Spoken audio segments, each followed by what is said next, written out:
Rangkuman informasi pilihan dari berbagai kabupaten dan kota di Jawa Timur segera hadir dalam Buletin Jawa Timur. Buletin Jawa Timur.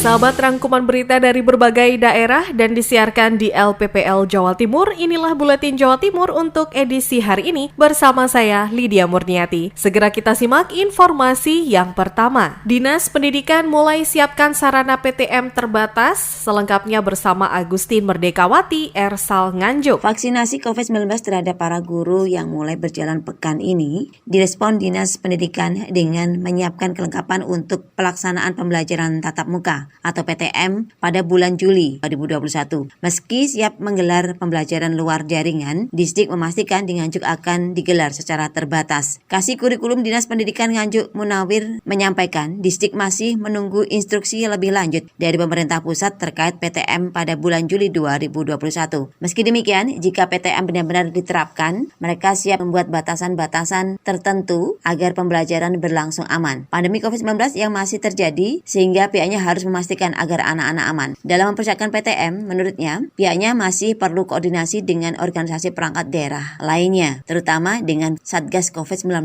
pihak kelurahan dan desa tempat sekolah. Koordinasi lintas sektor, menurutnya, sangat penting untuk pemetaan dan pemantauan pergerakan siswa dalam PTM nanti. Dari Agustin Merdekawati, Suara Anjuk Ladang Nganjuk. Beralih ke Persada FM, PPDB Madrasah di Kabupaten Blitar dilakukan secara online.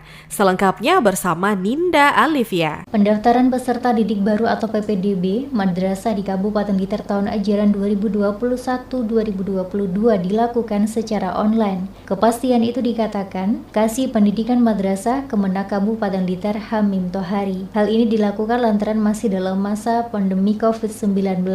Hamim menjelaskan bagi yang benar-benar tidak bisa melakukan secara online, maka pihaknya akan memandunya agar bisa online, atau mungkin dibantu secara offline kemudian didaftarkan secara online. Sesuai aturan dari pemerintah pusat, waktu pendaftaran madrasah secara reguler dimulai bulan ini hingga Juni mendatang. Harapannya, meski di masa pandemi COVID-19, PPDB bisa berjalan dengan lancar. PPDB kita melalui jalur online, kecuali mereka yang memang betul-betul tidak bisa online, perlu kita pandu, lah itu lain. Jadi mungkin kita pandu agar bisa masuk online. Hamim menambahkan di madrasah tidak ada penerapan sistem zonasi, tetapi ada pemberlakuan prioritas di mana antar madrasah sudah mempunyai komitmen bersama. Ninda Alivia, Radio Persada FM Blitar. Beralih ke Suara Madiun, ada Amanda yang menginformasikan tim pendekar waras Kota Madiun gelar supervisi. Politeknik Perkeretaapian Indonesia atau PPI dan SMA 3 Taruna Angkasa akan menyambut kedatangan taruna-taruni untuk melaksanakan pembelajaran tatap muka. Untuk itu, tim pendekar waras Kota Madiun melaksanakan supervisi untuk memantau kesiapan dua lembaga pendidikan tersebut, terutama pelaksanaan protokol kesehatan. Mulai pukul 8.00 waktu Indonesia Barat, anggota tim pendekar waras menuju ke PPI. Di lokasi tersebut mereka memantau beberapa area, di antaranya ruang kelas, asrama, tempat makan, dan laboratorium. Begitu pula di SMA 3 Taruna Angkasa, tim memantau area asrama, ruang makan, dan ruang kelas sambil diberi penjelasan oleh kepala dan guru sekolah terkait penerapan protokol kesehatan. Dari pemantauan di dua lembaga tersebut, Sekretaris Dinas Pendidikan Kota Madiun, Utomo Sabto Nugroho mengungkapkan bahwa keduanya secara umum sudah siap. Apalagi, sebagai sekolah berbasis disiplin, otomatis seluruh standar operasional prosedur atau SOP sudah tertata secara jelas. Selain itu, keduanya juga sudah menyediakan asrama sehingga lebih terjaga keamanannya dan lebih mudah terpantau. Setelah melaksanakan supervisi, tim pendekar waras akan segera membuat laporan kepada tim gugus tugas penanganan COVID-19 di Kota Madiun. Amanda, Suara Madiun. Mendekati bulan suci Ramadan, Dinas Kesehatan mulai vaksinasi ulama dan imam masjid di Sidoarjo. Selengkapnya bersama Billy Patopoy, Suara Sidoarjo. Sahabat, Dinas Kesehatan Kabupaten Sidoarjo mulai laksanakan vaksinasi bagi ulama dan imam masjid. pada Rabu 10 Maret bertempat di Masjid Agung Sidoarjo. Tujuannya untuk memberikan rasa aman dan khusyuk menjelang bulan Ramadan. Ahmad Mudlor Ali, Bupati Sidoarjo, yang membuka giat vaksinasi bilang harapannya setelah divaksin tidak terjadi ketakutan seperti tahun sebelumnya untuk imam masjid karena sudah terproteksi. Tidak seperti tahun-tahun kemarin kita Ramadan pada ketakutan dan sebagainya. Ini lebih nyaman dan untuk itu salah satu jalan yang kita tempuh hari ini memastikan seluruh pemimpin-pemimpin musola masjid, karena titik kumpulnya besok pasti di Ramadan, pindah ke sana, ini sudah tervaksin.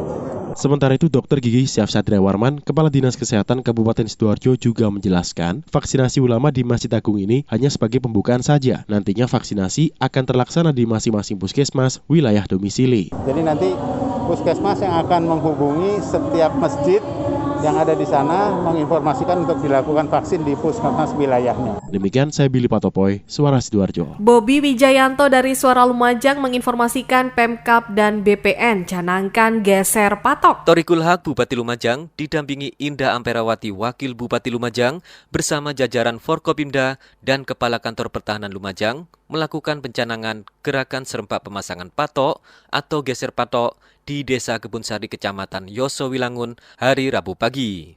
Bupati menjelaskan bahwa gerakan serempak pemasangan patok merupakan upaya pemerintah dalam mencegah sengketa tanah di masyarakat. Bupati berharap gerakan ini dapat ditindaklanjuti oleh kepala desa sehingga dapat diketahui dengan jelas batas kepemilikan tanah antar tetangga.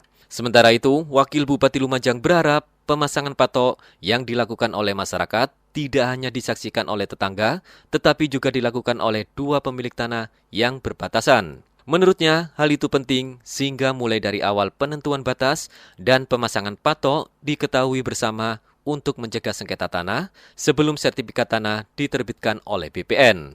Bobi Wijayanto, Suara Lumajang FM, mengabarkan. Pemkab Sampang sosialisasikan rencana penerapan tanda tangan elektronik. Selengkapnya bersama Ira Widyastuti, Suara Sampang. Dinas Komunikasi dan Informatika Diskominfo Kabupaten Sampang menggelar sosialisasi penerapan tanda tangan elektronik di Aula Pemerintah Kabupaten Sampang pada hari Rabu 10 Maret 2021. PLT Kepala Diskominfo Kabupaten Sampang Amrin Hidayat menyampaikan jika sosialisasi tersebut diadakan sebagai upaya perwujudan sistem pemerintahan berbasis elektronik sesuai Peraturan Presiden Nomor 95 Tahun 2018 tentang Sistem Pemerintahan Berbasis Elektronik. Selain itu, diberlakukannya tanda tangan elektronik ke depan untuk meningkatkan pemahaman elektronik dan sistem pemerintahan berbasis elektronik di lingkungan Kabupaten Sampang. Hal ini sesuai dengan surat edaran Bupati Sampang tentang perubahan budaya kerja melalui transformasi digital di lingkungan pemerintah Kabupaten Sampang. Sementara itu, Sekretaris Daerah Kabupaten Sampang Haji Yuliadi Setiawan menyambut baik inovasi tanda tangan elektronik. Menurutnya, pemerintahan Kabupaten Sampang sudah mulai memasuki babak baru yaitu sistem pemerintahan elektronik.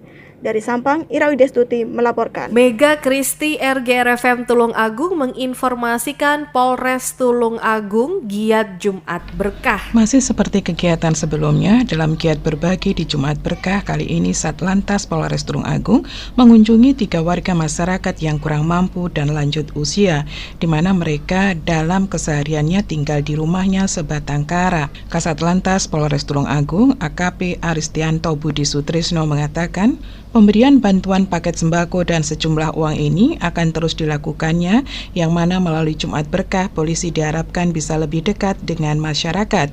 Di sisi lain, Kasatlantas juga mengingatkan kepada masyarakat untuk tetap mematuhi protokol kesehatan, dimulai dengan menggunakan masker, menjaga jarak, dan mencuci tangan pakai sabun, guna mencegah penularan virus COVID-19.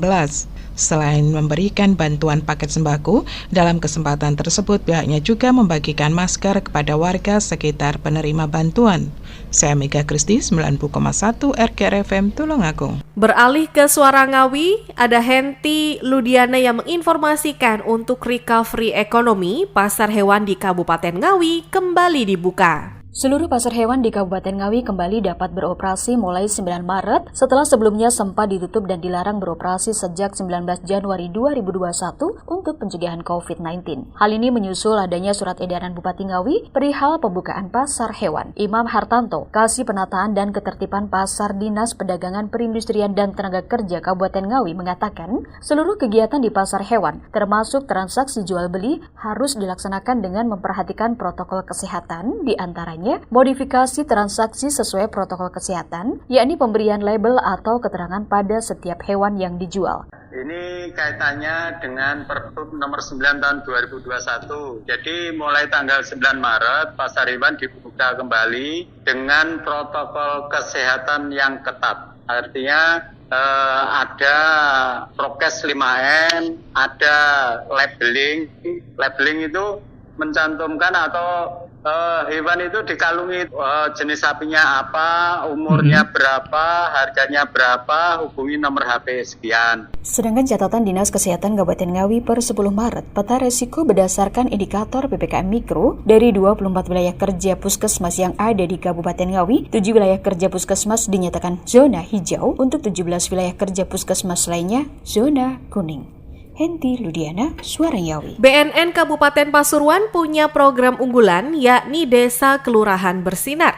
Selengkapnya bersama Yuli Sulistiorini, Suara Pasuruan. Badan Narkotika Nasional Kabupaten Pasuruan gencar perang terhadap peredaran narkoba di wilayah Kabupaten Pasuruan. Hal itu sesuai yang digaungkan Irjen Petrus Reinhard Golose, Kepala Badan Narkotika Nasional. War on Drug atau Perang Melawan Narkoba. Salah satu program yang tahun ini akan dilakukan yaitu Kelurahan atau Desa Bersinar. AKBP Erlang Dwi Permata, Kepala BNN Kabupaten Pasuruan, kepada Suara Pasuruan bilang, Kelurahan atau Desa Bersinar merupakan satuan wilayah setingkat kelurahan atau desa yang memiliki kriteria tertentu di mana ada pelaksanaan program pencegahan dan pemberantasan penyalahgunaan dan peredaran gelap narkoba yang dilaksanakan secara masif. Desa atau Kelurahan Bersinar itu adalah desa yang elemen masyarakatnya memiliki kemampuan ketahanan diri untuk menjaga agar warga di desa atau kelurahan tersebut sanggup untuk menolak dari resistensi adanya bahaya narkotika atau iming-iming penyalahgunaan narkotika maupun peredarannya. Jadi Desa Bersinar tersebut bersih dari penyalahgunaan dan peredaran narkotika. Itu Desa Bersinar. Yuli Sulistiorini, Suara Pasuruan. Pemkab Banyuwangi bekerja sama dengan Dewan Kesenian Belambangan dalam meningkatkan pemberdayaan masyarakat desa. Informasi selengkapnya bersama Akbar Wiyana, Radio Belambangan FM Banyuwangi. Pemerintah Banyuwangi berkolaborasi dengan Dewan Kesenian Belambangan atau DKB dalam upaya meningkatkan pemberdayaan masyarakat desa di bidang kesenian kebudayaan. Ketua DKB Hasan Basri mengatakan DKB akan melakukan sejumlah langkah untuk mendukung program Pemkab Banyuwangi terkait pemberdayaan masyarakat desa dengan cara menggali potensi seni budaya di desa-desa. Selain itu, pihaknya akan berupaya meningkatkan kualitas dan kuantitas kesenian yang berkembang di Kabupaten Banyuwangi. Sebab dia menilai pengembangan seni budaya adalah penunjang pengembangan kepribadian yang diharapkan berdampak terhadap ketangguhan kemandirian ekonomi masyarakat desa. Hasan mengungkapkan pemerintah desa juga diharapkan mendukung kegiatan seni budaya di wilayahnya dengan cara memaksimalkan dana desa untuk pemberdayaan masyarakat terkait seni budaya. Selain itu, Balai Desa juga dapat sebagai lokasi terselenggaranya kegiatan seni budaya sehingga segala fasilitas pemerintah desa dapat dioptimalkan untuk kesejahteraan masyarakat. Hasan mengungkapkan DKB akan memulai mengidentifikasi pelaku seni dari desa pinggiran, sebab dia menilai geliat aktivitas seniman di desa atau kampung pinggiran kurang terekspos, padahal mereka berjasa dalam upaya melestarikan kearifan lokal. Pihaknya melanjutkan, guna meningkatkan mutu kesenian di Banyuwangi, DKB akan mengakreditasi sanggar-sanggar seni. Sementara itu, Bupati Ipuk menjelaskan bahwa pihaknya terus memberikan perhatian kegiatan kesenian budaya masyarakat, diantaranya dengan konsisten menggelar Banyuwangi Festival yang menggandeng sanggar-sanggar yang tersebar di daerahnya. Ipuk mengungkapkan kesenian dan kebudayaan yang tumbuh di Banyuwangi membuat generasi muda menjadi lebih berkarakter. Selain itu, berkembangnya seni budaya juga menjadi bagian dari pendidikan generasi muda untuk melestarikan kebudayaan di daerahnya. Akbar Wiana melaporkan. Beralih ke Mahardika FM, selama PPKM Mikro lanjutan, pemerintah Kota Blitar gencarkan operasi jam malam dan justisi tingkat kelurahan. Selengkapnya bersama Kirana Nisa. Pemerintah Kota Blitar ikut memperpanjang pemberlakuan pembatasan kegiatan masyarakat PPKM Mikro hingga 22 Maret 2021. Berbagai upaya untuk memutus penyebaran COVID-19 tengah dipersiapkan, diantaranya meningkatkan operasi hingga di tingkat kelurahan. Hadi Maskun, PLT Kepala Satpol PP Kota Blitar, dikonfirmasi Selasa 9 Maret 2021 mengatakan, razia jam malam dan operasi justisi tetap menjadi fokus pemerintah kota bersama Satgas Penanganan COVID-19 selama PPKM Mikro lanjutan. Dalam pelaksanaannya tetap melibatkan unsur 3 pilar yaitu TNI, Polri, dan Satpol PP. Hadi menegaskan, razia jam malam dan operasi justisi nantinya akan semakin dimasifkan. Tidak hanya menyasar pusat kota, namun mengerucut di tingkat kelurahan hingga gang-gang perkampungan. Tidak hanya itu, lokasi yang mengarah ke tempat hiburan juga menjadi sasaran operasi penegakan protokol kesehatan COVID-19, meski Hadi juga tidak menampik adanya penurunan kasus dan pelanggaran selama PPKM Mikro. Ya tetap 3 hari sekali, itu pun sudah artinya dari waktu juga sudah lumayan, dari shiftnya sudah lumayan ketat ya artinya. Sehingga 3 kali ini kita lakukan, pagi jam 9, siang jam 2, terus malam jam 19.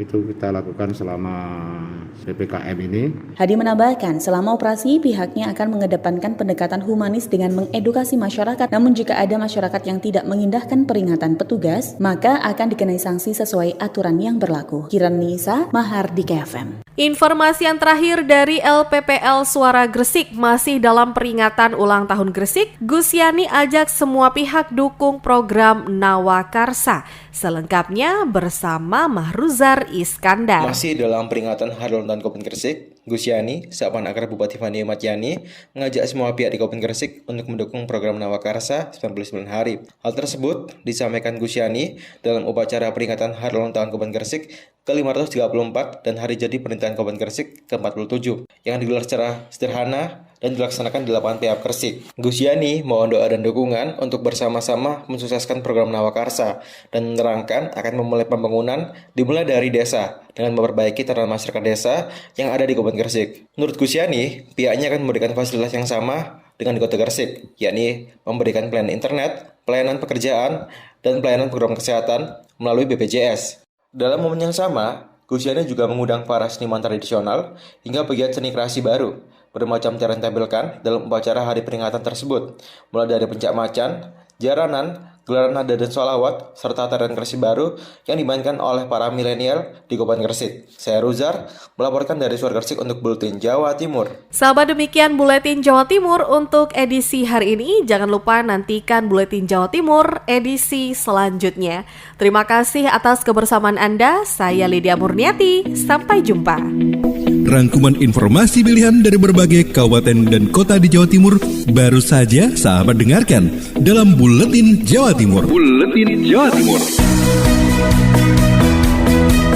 Buletin Jawa Timur bisa sahabat dengarkan Senin sampai Jumat jam 8 pagi dan 4 sore. Disiarkan serentak di Lembaga Penyiaran Publik Lokal Suara Sidoarjo, Persada Kabupaten Blitar, Mahardika Kota Blitar, Ralita Pamekasan, Suara Sampang, Suara Kota Probolinggo, Suara Lumajang, Suara Pasuruan, Blambangan Banyuwangi, Wika Mojokerto, Suara Gresik, Pradia, Suara Tuban, Malawapati Bojonegoro, Ersal Nganjuk, Suara Madiun, Suara Ngawi, Suara Pacitan, Praja Angkasa Trenggalek, Magetan Indah, dan RGR Tulungagung. Persembahan dari Asosiasi Lembaga Penyiaran Publik Lokal Jawa Timur.